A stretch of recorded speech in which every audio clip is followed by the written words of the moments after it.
Scores are still missing. Rescue efforts continue with little hope. Miles away from the buried village, desperate relatives have been relocated and provided with daily necessities and other help. This is the Diexi Township Primary School for some 40 students from 8 villages. It is about 10 kilometers away from the site of the landslide, and we can see the site very clearly from here. Now it is the summer vacation, and the school is used as the temporary shelter for the villagers affected by the disaster.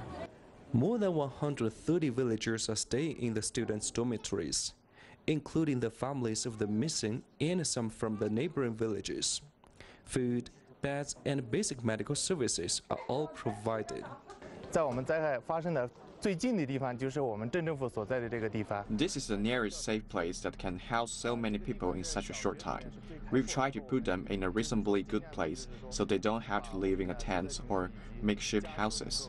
Chen says the emergency shelter can accommodate the villagers for at least 1 month.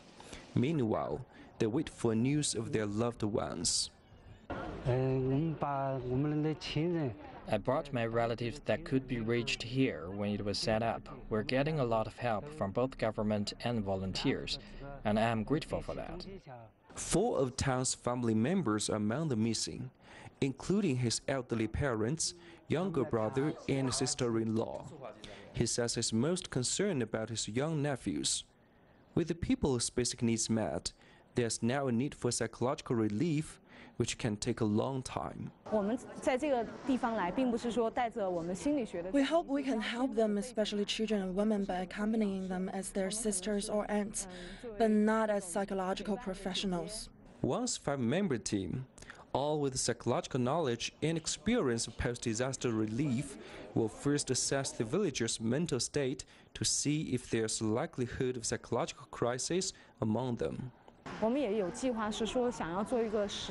plan to work out a 10-year assistance plan for them, both financially and psychologically.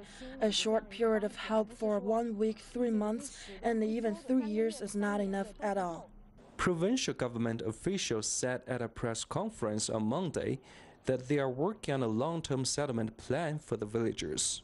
Yang Jinghao, CGTN, Maoxian County, Sichuan Province.